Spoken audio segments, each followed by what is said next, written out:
Ouais les gars, bienvenue à tous. Comment ils vont? Bah comme d'hab, écoute, en plein soleil de Provence. Pourquoi je suis en Provence aujourd'hui? Parce que je vous avais promis de faire d'autres garages pendant la saison, notamment pas que des pilotes. C'est ce qu'on va voir avec cette série de vidéos. Aujourd'hui, on va voir une équipe, je pense que vous connaissez pas trop, qui aime beaucoup les prépas de 1UZ. N'oubliez pas avant tout de vous abonner, de liker, de commenter, de partager. N'oubliez pas aussi de nous dire dans les commentaires qui vous vouliez voir dans le garage la prochaine fois, c'est vraiment cool. Donc on y va, on est en Provence, on est pas mal et on va aller voir du poulet. Oh bonjour les mecs. Comment ça va? Bon bah merci déjà pour le beau temps. Ah bah c'est le sud hein. Bon bah je pense que je pense qu'il n'y a pas beaucoup de monde qui vous connaissent, malgré que vous avez une très belle chaîne YouTube, etc. Merci gentil. Présentez-vous. Bon, on va commencer par la gauche. Moi c'est Dorian, donc j'ai été préparateur pendant un moment et je suis un peu celui qui gère tout ce qui est la soudure. Donc moi j'ai commencé avec à l'époque une petite 34 et après j'ai évolué, j'ai acheté la S13 et voilà, simple efficace. C'est bien. Moi c'est Clem, du coup moi je m'occupe plus de la partie un petit peu digitale du Chicken Garage, donc le Insta, le YouTube, les montages vidéo, etc. Tout à fait, et moi c'est Lilian du coup, donc le propriétaire de deux IS200, donc qui pilotait pas mal avec mon ancienne que j'ai démontée, et là on est en train d'en préparer une nouvelle, et puis écoutez, je vous invite à regarder ce qu'on va faire. Vous les croisez pas mal sur les roulages Extreme Drift, si je me trompe pas? Non, c'était Drift and Fun. Drift and Fun, on faisait aussi Crêperie Factory. Ah, super. Et là, dans le futur, on aimerait bien rouler pour la slide et pourquoi pas peut-être faire des wildcards. Les gars, vous connaissez les drifters, enfin les mecs qui font du drift, quand ils disent ça, c'est 2025-2026. Hein. Alors vraiment, on prend notre temps ici. Ouais. On n'est pas pressé. Si on prend le temps de faire les choses, de les faire bien, on n'est pas pressé. On n'est pas là pour faire la compétition. Nous, ce qu'on aime vraiment, c'est la prépa. Et c'est le kiff de faire les choses nous-mêmes. Et vous allez le voir dans cette vidéo. Quoi. Bah, d'où vient cet amour du drift et de la prépa Où est-ce que ça vient? Je pense que ça vient sans prétention de moi, parce que j'ai été le premier à m'acheter une propulsion en fait, de l'équipe. Et avec ma petite IS200, et après on y a tous pris goût. Et on s'est tous lancés là-dedans. Et ça fait vraiment un délire entre amis. Et ce garage et notre chaîne YouTube, c'est surtout pour partager notre passion en fait. Et puis voilà, on se régale entre potes. Et je pense que c'est aussi ça l'âme du drift, c'est le partage quoi. Donc en fait, vous l'avez suivi dans ses conneries ou un peu C'est un peu ça. Non. Après, ça a beaucoup dévié parce qu'au tout début, du coup, lui, il a acheté sa première caisse. On a appris notre première mécanique dessus. Et après, en fait, ça a été un peu la décadence, on va dire, parce qu'en fait, on est parti toujours de plus loin. Et en fait, je pense tout ce qui tourne autour de la chaîne, c'est surtout tout faire homemade et maison. Et du coup, peu importe la partie, que ce soit électricité, mécanique, que ce soit soudure, etc. On a tout voulu faire nous-mêmes, on a tout appris tout seul. Et du coup, c'est pour ça que notre chaîne reste quand même très, comment je pourrais dire, technique. Ouais, très technique, parce que du coup, on va donner beaucoup d'infos. Ouais. Mais on aime trop partager pour que les gens, en fait, ils repartent avec plein de connaissances. Ils viennent pour apprendre. Voilà. Nous, on fouille beaucoup sur les forums, sur les vidéos, qu'elles soient françaises ou américaines, pour acquérir cette expérience et faire nos voitures nous-mêmes. Et ce qu'on aime du coup, c'est le retranscrire dans nos vidéos. Parce que ce qu'on ne trouve pas en français, qu'on le trouve en anglais, on se dit putain, les Français qui cherchent, comment ils font quoi. On a fait une vidéo justement, pas un tuto, vraiment plutôt guide pour faire un faisceau sur mesure. Et tu Je suis master, mais c'est pareil pour tous. Ouais. Gestion, ouais. Et là, pour le coup, c'est Lilian qui s'en est chargé et il a fait beaucoup de recherches. Et en fait, en français, t'as rien.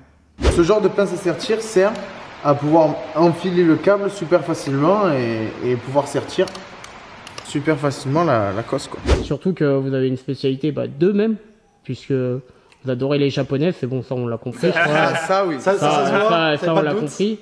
Et vous vous spécialisez dans un moteur qui commence à être un peu connu en France plus que dans d'autres pays d'Europe. Tout à fait. Le 1UZ. Qui est parti pareil, un jour on cherchait un moteur à swapper en fait dans ma IS bleue. Et puis on est tombé sur ce moteur et j'ai dit allez c'est bon on fonce là-dedans et ça va être le moteur que tout le monde va monter au fur et à mesure du temps. Et on s'en est assez vite rendu compte et on en a acheté plusieurs. Et du coup on va amener pour directement la première. Voilà, pour la première, donc ça c'est la voiture à mon cousin, donc Dorian. C'est ça. Qu'on a monté l'année dernière. Et voilà, on a mis un UZ dedans, donc ça c'est pas une voiture qui va trop rouler sur les track day, mais ça peut vous montrer un petit peu qu'est-ce qu'on fait. Du coup, elle est encore street légale. C'est ça, donc en gros, moi l'idée générale, au tout début quand je l'ai acheté il y a 4 ans quasiment, mon objectif c'était vraiment de faire une caisse de drift, full drift, etc. Donc avec une prépa, vraiment j'étais prêt à mettre en arceau tout ça. Et plus j'ai évolué dans le temps, et plus la maturité rentre.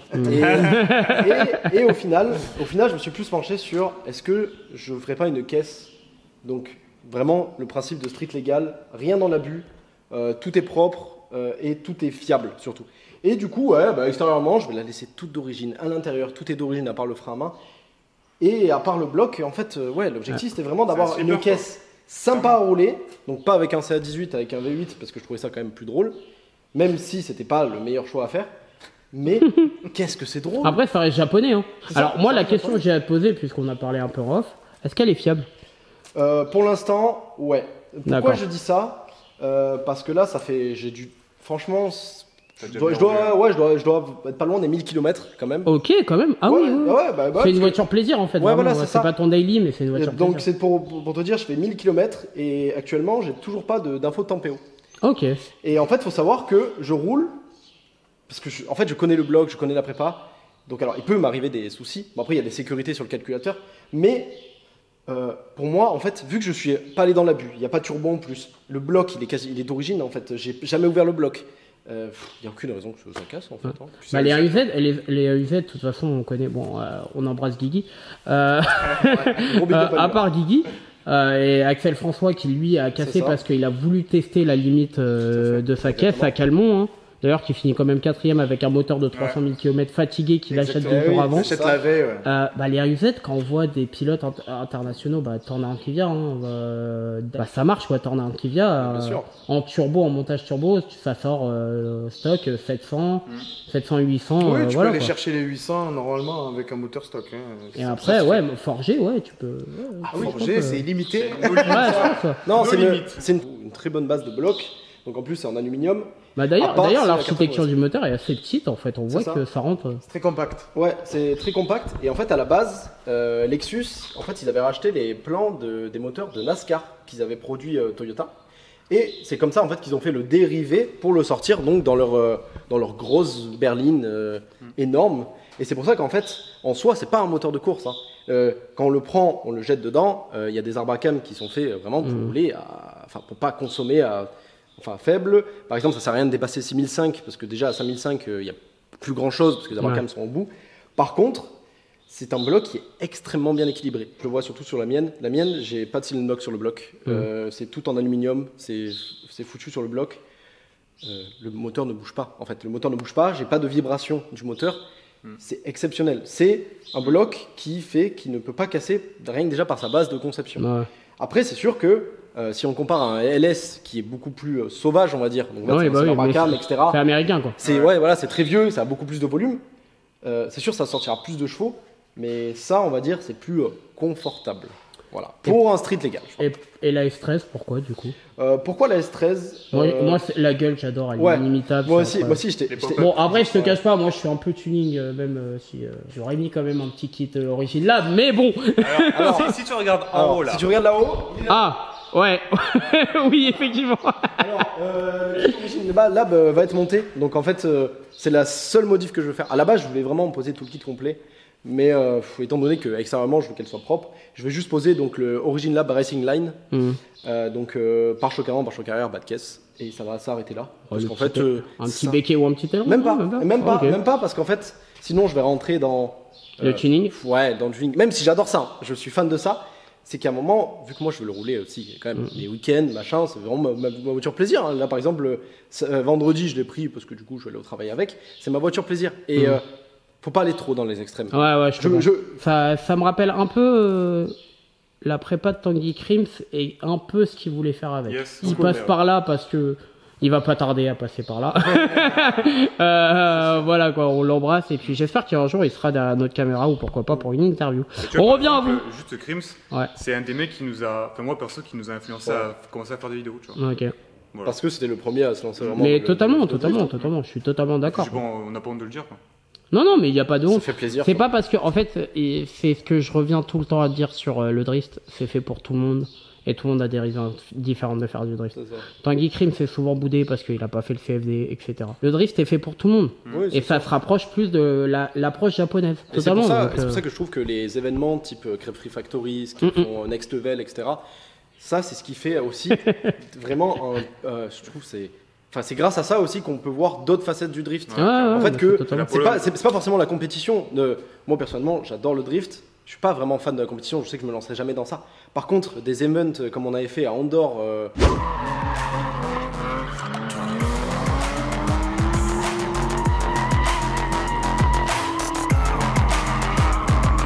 le circuit était cool. Et nous, en plus, du coup, on l'avait fait donc avec les Polonais, etc. Donc, ceux qu'on voit dans la vidéo de Crims. Et c'était une ambiance vraiment à la japonaise qu'on a toujours vu dans quelques drifts, etc. Et en moi, c'est ça le drift que je peux. C'est ça, tu dis, on fait du drift pour ça. Et en fait, Crypto Factory, ils nous l'offrent, quoi, tu vois. Bon, bah, donc cette voiture est pas totalement terminée. Mais... Ouais, c'est ça. Ouais, voilà. En fait, en gros, mécaniquement parlant, c'est terminé. En gros, un UZFE, donc le V8 4 litres, grosse bielle, donc première génération. Donc les bielles sont plus grosses, c'est pour ça qu'il est plutôt recherché, parce qu'en fait, il n'y a pas besoin de changer pour passer turbo. Qu'est-ce qu'il y a à dire? Boîte de vitesse de 350Z. Ah, quand même. Ouais, voilà. Qui sont considérés très solides, hein, comme le pont arrière, hein, d'ailleurs.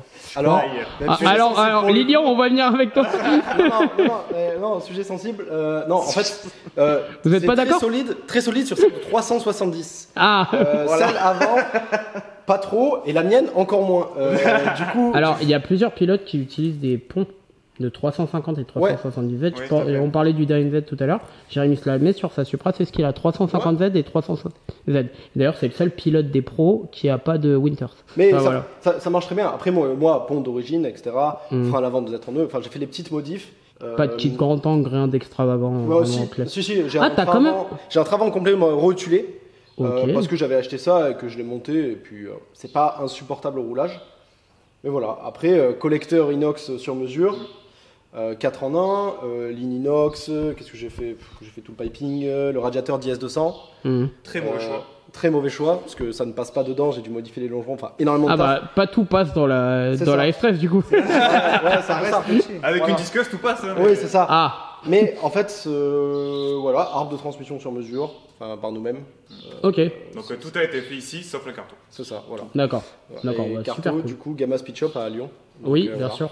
Qui est un peu connu, je crois. Hein. Il a fait quelques c'est celui qui fait toutes les prépas de Alexandre Claudin et de Alex Kuhn. Ouais, voilà, Alex Kuhn.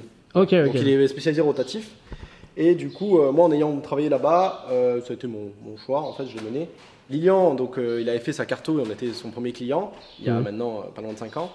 On a roulé 4 ans avec cette caisse. D'accord, aucun problème. Jamais un problème. Et pourtant, nous-mêmes on sait qu'on avait fait des choix, qu'on a beaucoup parlé dans nos vidéos, par exemple des choix d'injecteurs un peu chinois, beaucoup de chinoiserie au début, qu'on a vite remplacé. C'est les débuts, parce qu'on se dit, c'est la première voiture, on va la rouler un peu et tout. Et voilà. Tu connais pas, tu sais pas qu'en fait c'est des pièces comme ça, ça aura un impact qui peut avoir un gros impact sur la voiture, tu vois. C'est ça, c'est essentiel en fait. C'est la fiabilité. Et c'est pour ça qu'on a beaucoup évolué, surtout sur ma prépa, où en fait.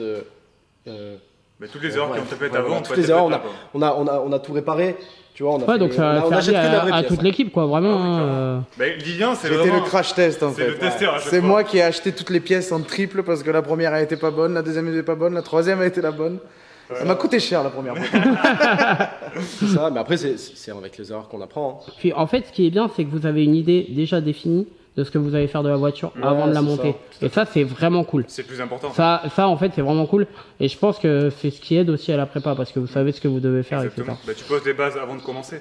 Et il y a aussi un point qui est super important, c'est qu'on n'est jamais seul. En fait, nous on est 4 du coup dans le garage. Et du coup, on demande toujours l'avis de tout le monde. Et ça reste super intéressant parce qu'il y a des choix que moi j'aurais fait tout seul, que avec un recul, Lilian va me donner notre idée. Donc voilà, bon. Non mais notre idée où il va dire non. D'ailleurs, c'est qui a l'avis le plus tranché parmi vous trois? Je pense que c'est moi. Voilà. Genre, je pense que c'est capable de lancer dans la conversation, genre, non, mais en fait, c'est de la merde. Je pense que c'est moi qui... nous, chez nous, c'est Damien, tu vois. Mais du coup, c'est super positif. Parce que du coup, ça permet aussi de pas. C'est comme ça qu'on avance. Et puis tu croises les idées, les petites expériences que tu as vues sur les forums et tout. Ouais, c'est ça. Et surtout, en fait, ça nous permet de tenter des choses, mais avec de la réflexion derrière. En fait, on n'y va vraiment pas les yeux fermés, etc. Et du coup, voilà, on en sort où on a une caisse. Donc très content d'avoir fini la première. Ouais, c'est ça. C'est sympa à rouler. Après, c'est comme tout. Là, maintenant, il faut faire toutes les petits fignolages. Donc la carrosserie. Moi, j'ai quand même, par exemple, là, tu vois, pour l'instant, je vais pas remonter de lave-glace en me disant ça servira à rien. Bon, c'est chiant. pour une caisse que je roule assez souvent. Donc là, on va vite fignoler. Mais voilà, ça c'est notre première caisse street légale, assez sympa. On va pouvoir passer la deuxième street légale. On commence par les street légales et après on attaquera le gros du sujet. D'ailleurs, au passage, on parle depuis 4 ans quand même. On s'est jamais croisé. C'est vrai. Il y a un week-end sur Drift and Fun, il y a 2-3 ans, vous étiez venu le samedi, je suis venu le dimanche. Oui, un truc comme ça, ouais. Un truc comme ça. Donc là, on passe à un peu plus classique.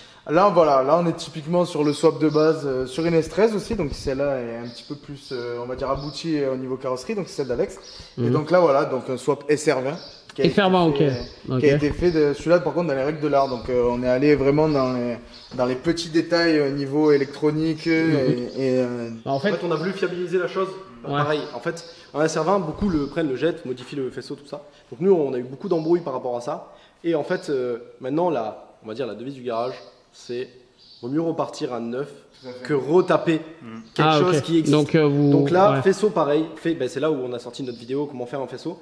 Donc là, il y a faisceau sur mesure complet. On a par exemple changé plein de petites pièces qui commencent à dater. Par exemple, le régulateur de ralenti là, ici.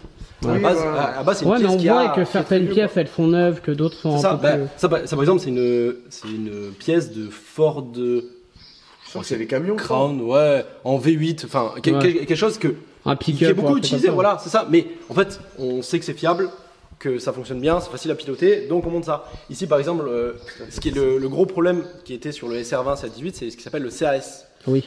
C'est toujours une embrouille, c'est vieux, ça fonctionne très mal. Donc, par exemple, là, alors c'est un investissement, ça vaut 400 € quasiment. Par contre, du coup, c'est un bon capteur qui fonctionne. Et en fait, on a fait ça sur quasiment toute la caisse. En fait, on a viré tous les petits soucis qu'il pourrait avoir pour avoir une caisse qui va rouler fiable. Donc, en fait, on va pas sortir des 500 chevaux pour rien. Là, elle sort combien là? 350? La dernière chose qui reste à faire dessus, c'est la cartographie. Par contre, elle démarre. Et vous comptez en mettre combien dans 350, non? 300, je pense que les 300 ils y seront. Après, il faut savoir que notre mappeur, donc Maxime de chez Gamma Speed Shop, lui, il préfère plutôt la fiabilité. Donc, il va pas aller te faire des cartographies. Oui, parce que ça peut pousser jusqu'à 450.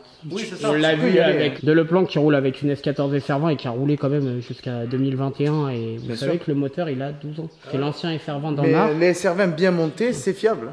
Ou après, il faut mettre de l'argent. En RDF, ils en sortent 900 chevaux. Mais bon, à quel prix quoi? Ouais, à quel prix? C'est comme tout. Donc voilà, après, rien de vraiment très spécial sur cette prépa, c'est très classique. C'est juste que ça vous a permis aussi de connaître un peu plus d'autres architectures de moteurs, etc.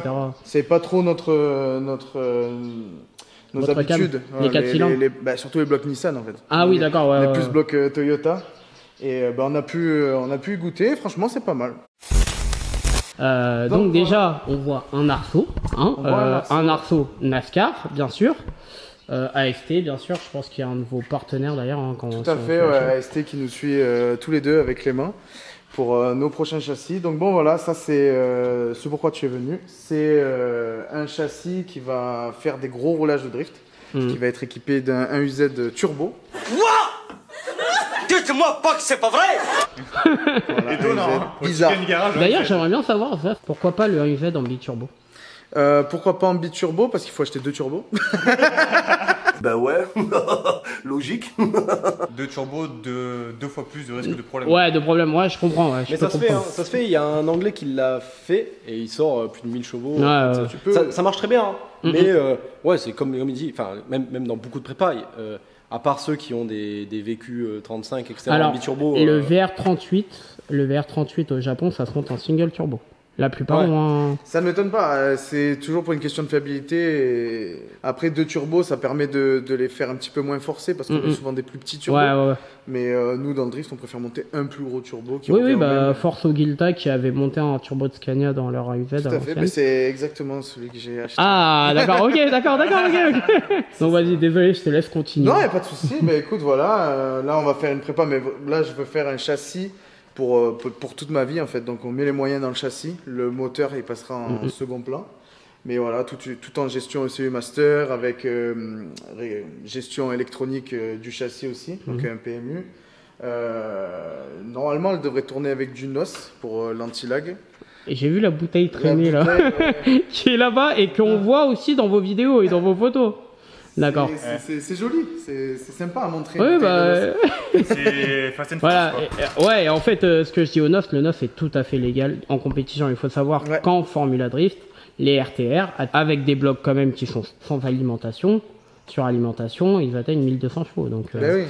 Non, franchement, c'est sympa. Mais ça rajoute comme un deuxième turbo. Ouais, c'est clair. Et du coup, moi, c'est la partie châssis. Est-ce que tu as déjà choisi tes pièces Ouais, partie avant, châssis, arrière. Ben, train avant, ça va être un train avant FAT, donc polonais. Ok, FAT. Train avant FAT. Pas de Wisfab. Moins cher. Pas du SFAB. Pourquoi? Nous, on a un partenaire polonais, c'est M-Tuning, qui nous suit. Bien sûr. Et on va réussir à avoir un bon prix sur un train avant. Il y a pas mal de pilotes français qui roulent avec le FAT et qui sont. C'est justement des collègues drifters qui nous l'ont conseillé également. Train arrière réglable complet Drift Shop. Ils l'ont sorti pour la IS. Ouais. Les combinés Drift Shop qu'ils ont sortis aussi, les Versus. Ils sont déjà là-bas, j'ai pris les races.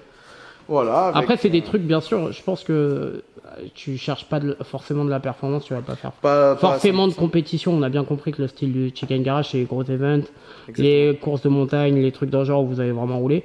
Peut-être une wildcard pour voir, je pense pour votre curiosité, peut-être. Ouais, je pense que c'est ça, c'est le mot en fait. C'est pour tester, de voir un petit peu l'ambiance au sein des paddocks, au sein d'une compétition. Et après, peut-être voir un peu ce qu'on voit par rapport aux autres, mais c'est pas trop dans une philosophie, la compétition. Quoi. C'est vrai, ce sera plus pour se jauger en réalité. Mais bien pour jauger aussi notre amour avec la compétition. Et surtout, en fait, ce qui est bien concernant les châssis, là, ce que tu as choisi et tout, tu vas peut-être pouvoir le modifier, avoir des retours, commencer à avoir de l'expérience. Exactement. Pour de mieux en mieux rouler. Mais bon, tu ne cherches pas de la performance, donc si elle est déjà sympa à rouler. La boîte de vitesse. Boîte de vitesse BMW. Donc transmission assez classique. Voilà.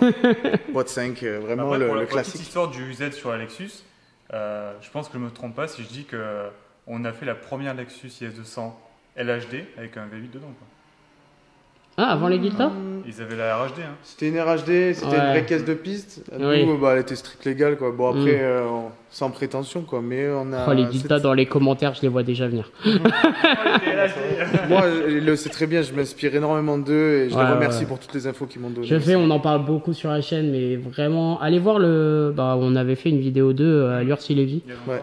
C'est clairement eux qui m'ont envie de monter ma voiture. Et donc, on a fait une interview qu'on vous met juste là et allez la voir parce qu'elle est vraiment cool. Est-ce que tu vas apporter des modifs, genre refroidissement à l'arrière? Oui, tout à fait. Radiateur à l'arrière qui va être fait très bientôt. Voilà, avec face avant tubulaire, face arrière tubulaire, réservoir ATL, en fait, tout ce qui va bien sur toutes les plus belles prépas de drift qu'on peut voir. Moi, je m'inspire beaucoup aussi des prépas de Supreme Drift. Ok. Voilà, donc, j'aimerais bien avoir le même niveau de finition. Surtout qu'ils ont ouvert les Fourel Racing qui a ouvert aussi. Alors, papa, c'est cool. Concernant la livrée, est-ce qu'il y a déjà des envies ou pas? Le kit et le kit tout en fibre. Tout en fibre, capot fibre, pare-choc L. Carbone. Toit carbone. Oh, quand même, on on va faire quelque chose de sympa, mais. Pour une fois, tu vois, le toit carbone, on va sûrement le faire nous également. Ok, d'accord. Donc vraiment continuer dans l'esprit de tout faire maison. C'est plutôt Clem qui gère la fibre et tout. Okay. On a chacun. Donc toi, t'es multifonction en fait. Oh, je fais moins de fonctions que les deux là. C'est lui là qui est bon surtout. Lui, ouais, je fais plus. C'est la pièce maîtresse.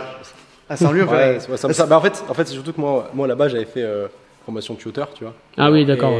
Et en gros, mon papa est très très bricoleur. Et du coup, à partir de ça, en fait, je me suis copié sur lui. Et j'ai tout voulu faire tout seul. En fait, la soudure, je l'ai appris tout seul. Après, du coup, j'ai fait de la tuyauterie. Mais du coup, ça m'a permis de faire ligne d'échappement, arceau, tout ça. L'électricité, du coup, on s'est lancé, on a appris ensemble. Mais du coup, ça rajoute encore une corde à notre art. Ouais, donc, et vous avez des facilités quand même, ou vous tombez face à des problèmes que là. On part du principe que chaque problème a sa solution. En fait. C'est ça. Donc, et avec Internet à l'heure d'aujourd'hui, on a. Ça. Et surtout, en fait, plus on avance, l'avantage qu'on soit 4, c'est que du coup, on a on a un financement de 4 personnes.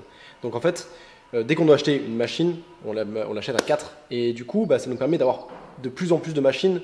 Moi, de mon côté, après, j'ai tout ce qui est commande numérique, j'ai des coupes laser, etc. Mais vous avez l'air déjà d'être très content d'où vous en êtes. Et c'est ça ce qui est bien. Quand même, vous avez quand même des châssis qui sont un peu onéreux, on va pas se mentir. Des moteurs un peu onéreux. À cause de la montée des prix, à cause d'Axel François et de et de Guigui. Bon, Guigui, voilà. Non, d'ailleurs, Guigui, il en a eu que 2, je crois. Et il en a un peu plus que ça à l'heure actuelle. Là, déjà, il en a un test pour tester son circuit d'huile. Il sait qu'il va casser. Donc il en refait un. Je pense qu'il en a 3-4. Bon, je pense aussi. Axel François en a peut-être un peu plus. D'ailleurs, pour l'histoire, celui-là qu'il avait acheté à. C'est quoi le circuit en montagne? Calmont. Celui qu'il a acheté à Calmont qui a 300 000 km, je devais l'acheter. Ah, il l'a acheté le soir même. Donc, Enfin voilà quoi, la petite histoire de ma voiture. Est-ce que tu as une deadline où tu prendras le temps que ça prendra? J'aimerais bien avant la fin de l'année, pour Ouais. des raisons familiales. Et Ok.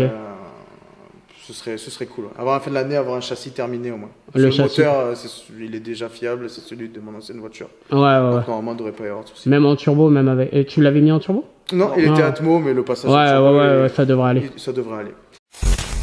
Écoute, on va pouvoir passer à la dernière prépa qui, elle, est encore un peu plus insolite.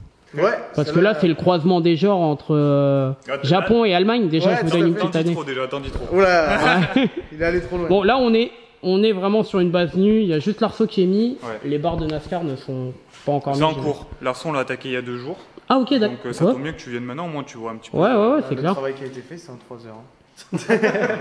Elle a pas trop dormi quoi l'autre soir. Ouais, je pense bien. Ouais. C'est chauffé. Mais l'histoire de cette voiture, si tu veux, ben moi avant j'avais une E30 M50. Donc Mhm. voiture que je m'étais fait à la base pour rouler le week-end et faire un peu débuter dans le drift. Ouais. Au final, je me suis vite retrouvé dans la situation où la E30 avait fortement coté, le prix a explosé et en fait j'avais clairement peur de l'abîmer. Donc dès qu'on roulait, j'étais bridé, en fait j'avais peur de De la défoncer. casser, ouais. Donc Mais c'était une prépa drift ou une prépa Street. street. ouais, en fait j'avais que 4 amortos, le swap M50, Mhm. pont soudé et Ouais, en avant, quoi, le 192 classique, quoi. chevaux et Exactement. pour rouler dans la rue. Le starter pack de la E30 swap. Quoi.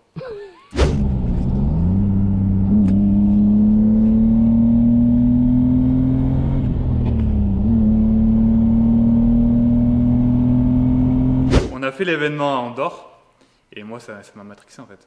C'est ça le problème. Et C'est ça. Andorre, vraiment, c'était en tant que fan de Jap, j'étais avec ma E30. Alors même si justement là-bas on a rencontré Lukash qui a la E30 rouge qui est connue justement et qu'on voit dans la vidéo de Ouais, Tony ouais. Crims. Et en fait dans ce groupe de Polonais il y avait une S13 avec un bloc allemand qu'on va venir juste après. Et en fait je me suis dit en fait c'est ça. C'est une caisse puissante, fiable, pas trop onéreuse, avec les bonnes pièces et un look JDM comme on kiffe. Et je me suis dit en fait c'est bon la E30 je préfère la vendre maintenant qu'elle est encore en bon état. Ouais. Et en fait, dès que je vois une S13 pop sur le bon coin, pas trop rouillée, sans Le moteur, problème- sans carte grise, pas trop cher, je l'achète. J'ai vraiment dit ça dans la conf, tu vois, et quelques mois plus tard, elle pop. Faut y T'as aller, acheté juste le châssis ou hein. Je l'ai acheté cette voiture, elle était sur les photos de l'annonce, comme ça. Juste avec le capot, les pare-chocs, mais elle n'avait pas train roulant, elle était sur des Et c'était chandelles. pour une prépa drift aussi? Le mec l'avait acheté pour la dépouiller, pour prendre des pièces pour sa S13 à lui. Hmm. Et en fait, elle dormait au fond de son garage et un jour, il en a eu marre, elle prenait la place, il l'a vendu. Et moi, ça correspondait à ce que je cherchais. Même si c'est vrai que sur la photo, il y avait un arceau qui a été fait un peu À l'arrache. à l'arrache. Ouais. Ouais. J'ai passé 3 mois à la vider, à la nettoyer, à virer l'arceau, à brosser la rouille. Ouais, la vache. J'ai eu un taf de ouf à faire pour la retrouver. Alors que là, tu la vois, tu dis, ouais, la caisse, elle est pourrie. Mais, Bah, pas forcément, parce que j'en ai vu d'autres châssis plus pourris que ça. Et franchement, t'as fait un bon travail dessus, hein, franchement. Alors l'avant, là, tout ça, ça va cuter. De toute façon, il y aura Oui, bah oui, forcément forcément. tubulaire. Oui. Je pense qu'il y en a plus d'un qui aurait abandonné le projet. Ouais. J'ai Bah, passé c'est beaucoup souvent de temps, hein. ça, c'est souvent ça ce qu'on voit sur le bon coin aussi. Hein. Mm. C'est des projets abandonnés qui Exactement. sont à vendre et qui des fois se touchent un peu. Ouais, la Donc, drift tax, elle fait mal. Ouais, voilà, la drift. C'est pas Macron ça qui l'a mis en. Pas longtemps quand t'es libre. Ça fait mal un peu. Ouais. Quel est le but de cette prépa et qu'est-ce que tu vas mettre dedans? Parce que je pense que tu as parlé d'un moteur allemand et Ouais. c'est ça qu'on veut chercher. Ouais. On sait Alors, qu'il y a on parle beaucoup d'Axel François, mais il a eu un M50 turbo à l'intérieur de son Ouais. Interceptor. Ben, Mais c'est pas un moteur BM. tout à fait, c'est pas un moteur BM. Et ce qui est drôle, c'est que Stéphane SD fait justement un swap dans sa S14 avec un bloc Volkswagen. Et ben moi aussi. Mais c'est pas un VR6. Et tu vois, il est juste là, on peut le voir. Ouais. Et ils ont préparé tout. Alors, ça, l'histoire, c'est pour une vidéo, mais comme t'es là, ça tombe bien. Elle sortira peut-être avant. Oula. Ah oui. Et donc, Petit moteur. Tout c'est un petit 4 moteur. cylindres, c'est un 20 VT Audi. Donc, il est Donc monté c'est dans un les- 4 cylindres. Tout à fait. Combien En de fait, chevaux de base? Celui-là, il fait 180. Ok. L'avantage de ce moteur, c'est que t'en as partout. Mhm. Qui coûte pas cher. Donc, déjà, un des premiers critères Ouais. qui était Vu que les complété. M50 commencent à côté aussi. Bah, c'est mort. En fait, on revient sur le 1UZ. Quand Dorian a acheté le sien, j'avais dit le prochain qui pop, je l'achète. Mais ça, jamais pas. Et en fait, ça n'a jamais pop. Ah ouais. Mais c'était il y a 3 ans ou 4. Ah ouais. Donc, j'ai abandonné l'idée. Et moi, je voulais vraiment me faire une caisse low budget dans le sens où pas mettre. Quand je dis low budget, c'est pas péjoratif dans le sens mettre des mauvaises pièces. C'est mettre de la bonne qualité pour pas trop cher. Le fait que nous, voilà, on travaille à côté, on roule 4-5 fois dans l'année. En fait, je ne me voyais pas mettre des milliers d'essence dans une prépa pour si peu rouler. Et c'est pour ça qu'encore une fois, ce moteur, il répond à mes attentes parce que ce moteur-là est très connu, pas dans le drift, mais dans le milieu des runs. Ok, d'accord, intéressant. Donc l'avantage, c'est que tu en trouves beaucoup pour pas cher et tu as beaucoup de pièces et beaucoup de personnes qui l'ont préparé et qui donnent des infos. D'où le fait que je choisis ce moteur-là et pour vous dire, ce moteur-là m'a coûté 300 €. Ah, oui, d'accord. Donc, Pas cher quoi. Je sais pas si tu vas le forger, mais les pièces pour le forger, ça doit pas être non plus... Ce moteur-là a des pistons forgés d'origine. Ah, elle est incroyable. Donc tu mets 4 bielles et t'es safe pour aller 500 chevaux. Quoi. Et c'est ce qu'il te faut pour moi, je rouler, vise pas autant parce qu'encore une fois, j'ai pas l'expérience de Lilian qui a beaucoup plus roulé que moi. Je suis encore novice. Donc moi, je pense commencer pour un 350, 400, ce qui est déjà énorme. Quoi. C'est déjà totalement assez pour les track days. Je parle Tout pour à les fait. track Surtout days, que qu'on ça a soit... beaucoup de mouillé, quoi. C'est totalement assez pour avoir de la relance, etc. Exactement. Et moi, honnêtement, je pense que ce moteur-là, je pense qu'on arrive dans une phase où les moteurs de drift, comme les 1UZ, les JZ ou les M50, ils ont tellement été exploités, donc ils sont devenus tellement chers, qu'on est en train de se tourner vers de nouvelles prépas. Donc on peut le voir à travers Stephen SD, avec le VR6. C'est l'esprit polonais du drift, on y revient, tu vois, qui commence à s'implanter chez nous. Et avec ce type de moteur-là, ce moteur-là, il est posé dans le S13 en Pologne. On fait tout et n'importe quoi dans une S13. Vraiment, que ça soit LF, que ça soit V8, V6. Après, voilà, là, la cale vers une boîte BM se trouve, donc je l'ai acheté, donc il y aura un passage en boîte BM diesel. Par contre, tout ce qui est support-moteur et support de boîte, ça n'existe pas. Donc ça va être fait ici également. Oui. Sur mesure. Et c'est là qui est votre force.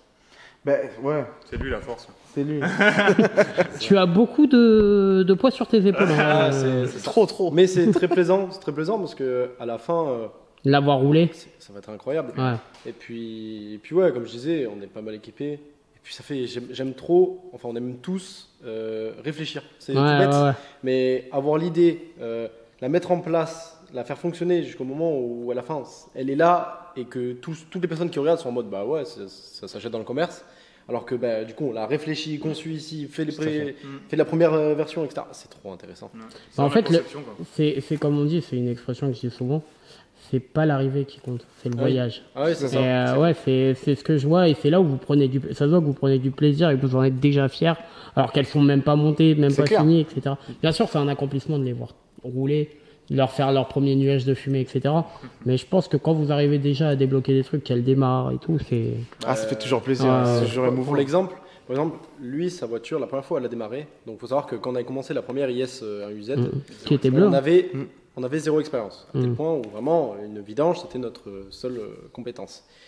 Donc, en fait, on s'est lancé. Lui, il croyait en moi je croyais en lui. Bon, aucun des deux n'avait vraiment les compétences. Ça, c'est bien, ça, c'est la belle amitié. Ouais, voilà, c'est ça. Mais je veux dire, en fait, on s'est lancé sur ça. Et le premier jour où elle a démarré, on s'est pris dans les bras, on a pleuré. Ah bah oui, Maes 13, pareil, Maes 13, mais encore plus parce que du coup là on a fait le faisceau, on n'était pas sûr que ça démarre. La prépa a été beaucoup plus compliquée, etc. Il y a le collecteur, les machins, beaucoup de modifs. Pareil, la démarré, on a fondu en larmes. Parce qu'en fait, on y met tout ce qu'on pouvait, tout ce qu'on avait fait, tout ce qu'on connaissait, on a tout mis dedans. Et le fait qu'on l'ait fait à 4, parce que tout le monde a participé autant qu'il pouvait avec ses compétences, c'est un plaisir. Et c'est pour ça que travailler à plusieurs, je trouve c'est le plus important et c'est ce qui fait qu'en fait le drift reste un sport de passionné parce qu'en fait c'est pas on achète une voiture, on roule parce que rouler c'est vraiment pas la partie la plus intéressante. C'est cool la finalité, mais les milliers d'heures qu'on a mis rien que nous dans chaque prépa, dans le garage et tout ça, je trouve que c'est ça le plus intéressant. En fait. Oui. Et du coup pour finir la prépa, je vous disais que tu t'étais très inspiré de la S13 d'Antoine Amar pour le côté châssis. Ouais, encore une fois, Antoine Amar S13, donc préparément à la japonaise, déco japonaise, c'est vraiment tout son kiff, tu vois, et puis son pilotage, nerveuse quoi. Moi, franchement, il m'influence beaucoup. Et ce qui est bien, c'est que sur YouTube, tu as des vidéos de sa caisse. Tu as sa prépa, chez vous d'ailleurs. L'objectif de puissance, dans le drift, j'ai mis d'objectif de puissance et tout. Pour la simple et bonne raison que c'est pas ça qui va faire que je vais avoir une voiture efficace. Ouais, je fouille partout, il a fait une vidéo avec PSR, donc j'ai regardé plusieurs fois. Et c'est là que tu vois comment les pros font leur voiture, et c'est là nous on s'inspire pour faire les nôtres. Oui, c'est clairement ça, et c'est pour ça qu'on gardait un côté mécanique quand même, parce que nous on touche pas du tout à la mécanique, mais qu'on voulait quand même mettre les prépas aussi en avant, pas que les pilotes, mais mettre leurs prépas en avant pour qu'ils sachent toutes les heures de travail derrière qu'il y a, pourquoi ce choix plutôt que ce choix, pourquoi ils vont changer ça et pas ça. Par exemple, l'histoire de FRG. bah, ils ont encore montré que le passage du refroidissement à l'arrière, bah, c'était pas forcément une obligation. Non. Ah non. C'est une question de place. Là, on le fait sur L là-bas parce que t'as le V8 et t'as le turbo devant. Ouais, c'est ouais. une question de place, du coup, ça va derrière. Ouais, Mais ouais. c'est pas parce que t'as un radiateur à l'arrière, je pense, que t'as un meilleur refroidissement. Je pense même que c'est plutôt l'inverse, en réalité. Bah, en fait, je pense qu'il y a beaucoup de gens qui pensent comme toi. Et il y a beaucoup de gens aussi qui ne vont pas chercher les bonnes infos. Nous, on regarde beaucoup chez HP Academy. Oui. So we're looking here at a pretty typical front brake setup. We've got the brake caliper. Oui, oui, voilà. bien sûr. Personnellement, moi, je suis fan d'eux parce qu'ils adorent expliquer, etc. Mhm. En fait, c'est beaucoup plus pro que nous. Mais par contre, par exemple, eux, ils expliquaient que c'est tout bête, hein, mais c'est pas parce que tu mets un radiateur plus gros que ça envoie du mieux. Ouais, Il y en a ouais. beaucoup, par exemple, qui ne le savent pas et du coup, qui vont se dire, oh là, je vais mettre un radiateur Ah, c'est- énorme, 2 spas, le machin, et ça. Bah, Ce n'est pas la solution. C'est comme l'histoire des chevaux. Ouais, c'est ça. À un moment où CFD, quand en fait l'arrivée des E82, on a une saison où ils ont annoncé 10 E82, 1000 chevaux, 1200. Et l'année d'après, bah, c'est Antoine Amar qui gagne avec ses 550 chevaux. Ouais, c'est ça. Donc en fait, une bonne prépa. C'est un bon châssis. C'est un bon châssis, on parle d'un bon châssis. Tout à fait, Tous les drifters français aujourd'hui, le top 20 français le diront de toute façon. Cette S13, pareil, elle n'a pas de deadline, je pense. Non. Vous Là, allez y pareil, on avec passion. On y passe, c'est ça, on l'a fait avec le cœur, on veut faire les choses bien dès le début, donc ça prend le temps qu'il faut, et elle roulera quand elle roulera. Et puis on va aussi adapter d'autres choses dessus, par exemple niveau freinage, ce qu'on voit beaucoup sur le S13, c'est étrier de S14 ou S32. Ouais. Nous on va poser des étriers de Mercedes AMG. Ah, ok. À l'avant, Ok. 4 pistons, à l'arrière, double piston et Ouais. double montage pour le frein à main. Donc ça pareil, on fait la conception des cales ici, donc... Ça me encore une fois, pour une rappelle question un de choix de- pilote du Drift Master qui a eu des freins de Porsche pendant très longtemps. Oui. Diogo Correa. Qui a Mais eu, Correa, c'est Porsche Cayenne, je crois. ouais, de Porsche Cayenne, avant de passer sur du Willwood classique. Et il disait qu'au début, c'était pas trop ça et il retrouvait pas les mêmes sensations de freinage que le Porsche Cayenne. En fait, tu vois, c'est encore une question de prix. C'est un étrier 4 pistons, donc ça tamponne. 50 euros l'étrier. C'est pour ça que nous, on part sur ça. On l'a pas dit pour Ligue 1, mais pareil, sur celle-là, bon, sur la boule actuellement, il y a un kit de refrain que Dorin a réalisé, avec des étriers 4 pistons de Mercedes également. Ah, ok, ok. Donc, D'accord, d'accord. c'est un peu notre philosophie, on chope les bonnes pièces par-ci par-là, sans chercher à faire ce que tout le monde fait, parce que quand tout le monde le fait, Les prix augmentent. et, Tout à fait. encore une fois, c'est Voilà. notre philosophie, et puis kit complet fibre, fourni par Honda Shop, un de nos partenaires, on n'a pas trop parlé. Oui, Et quand ça sera terminé, je pense qu'il y aura une déco commune entre la XU de Ligue 1 et la d'accord. Et ça fera vos voitures un peu phare. vitrine et- Ça me fait penser un peu aux voitures de Drift Games. Et deux châssis totalement Ouais, différents. Ouais, et c'est clair. Mais- D'ailleurs, bon, Ouais. petite pour Force, faire Drift Games ouais. encore. Je pense qu'on a Ils ont tous vécu, été. je pense que tout le monde a peur de c'est vivre. ouais, c'est Ouais, ouais, ouais. c'est l'enfer. Je pense que Surtout qu'eux, ils ont atteint un niveau d'accomplissement où ils C'est disaient, clair. bah, 10 ans, en 2 heures partie, voilà. Et Ouais, je c'est pense clair. que, comme tu dis, Dorian, ils ont vécu ce qu'on aurait tous peur de vivre. De Ouais, même, c'est le clair. garage qui flambe, c'est notre vie, tu vois. Bah, c'est tellement de temps investissement, Et tellement ouais. d'argent, tellement de choses à faire encore. Mm. Ouais, c'est et, plein de trucs. et je pense que c'est même pas moi ce serait pas l'investissement financier le pire en fait. Émotionnel. Ouais, c'est Ouais, l'émotionnel, les émotionnel. moments, tous les trucs et tout. Tu reviens, il n'y a plus rien. Ouais. Mais Parce quel que ici, carnage. voilà, c'est notre endroit où on fait notre mécanique, mais pas que. Parce De qu'on a vie. des- On a des potes qui sont pas dans les voitures, et là, des fois, tu as des tables, tu as 10 personnes, on fait un gros barbecue, tu vois. Ouais. Encore 10, Donc, ouais, ouais, 10, même je suis- 20. Et c'est ça qui fait tout. Et c'est pour ça qu'après, on a mis aussi beaucoup de temps à commencer les nouveaux projets parce qu'en fait, on voulait aussi un garage où on puisse se dire, oh, on On peut tout peut faire vivre, dedans. ouais. Donc ouais, rien que le garage, ça a été plus d'un an et demi de On a taf tous les récupéré, week-ends. t'avais vache. des tracteurs dedans, des palettes de partout. Ouais, encore on Et les voit, travail. on voit là-haut puisqu'ils veulent construire un espace de vie vraiment. Donc les gars, allez suivre le Chicken Garage. Ah d'ailleurs, j'ai une dernière question. Chicken Garage, ça vient d'où? Je sens que l'histoire elle est toute conne, je Ouais. sens. mais- En fait, notre premier local, c'était Poulailler. un poulailler, Non. je te jure. Ouais, c'est Et c'est pour ça que c'est venu. Ouais. Et excuse, Chicken Garage, c'est vide là. Chicken Garage. Et c'est resté, quoi. Bon les gars, vous avez compris, ces gars-là, il faut les suivre. Si vous voulez suivre leur chaîne, bah, c'est des passionnés, plus sur la mécanique, etc. Vous allez apprendre plein de choses. Et puis suivez ces gars-là parce qu'on risque de les revoir très vite, mais pas forcément pour de la compétition. Tout Bah, à merci fait. les gars. Merci Un à petit toi. dernier mot ou... On veut te remercier parce que tu l'as dit, mais tu as l'habitude d'interviewer des pilotes pro. Tout à fait. Nous, c'est pas le cas. Et ça fait plaisir de t'avoir ici. Et je pense que tu reviendras plus tard quand les voitures seront prêtes. Toi et ton équipe d'ailleurs. Et quand la hausse sera prête, on pourra se faire Petite soirée. une petite soirée. Alors, quoi. ça, on le montrera pas parce qu'on veut avoir des partenaires. Mais en tout cas, merci à vous. Et puis, Merci à toi. puis voilà, et comme vous voyez, l'accent du Sud, on voyage encore beaucoup et on découvre beaucoup de choses. Et ça a été très, très, très enrichissant cet Ça fait après-midi. plaisir. Merci à toi, merci à bien. vous et à bientôt. Ciao. Ciao les gars, merci. I'm coming for the throne.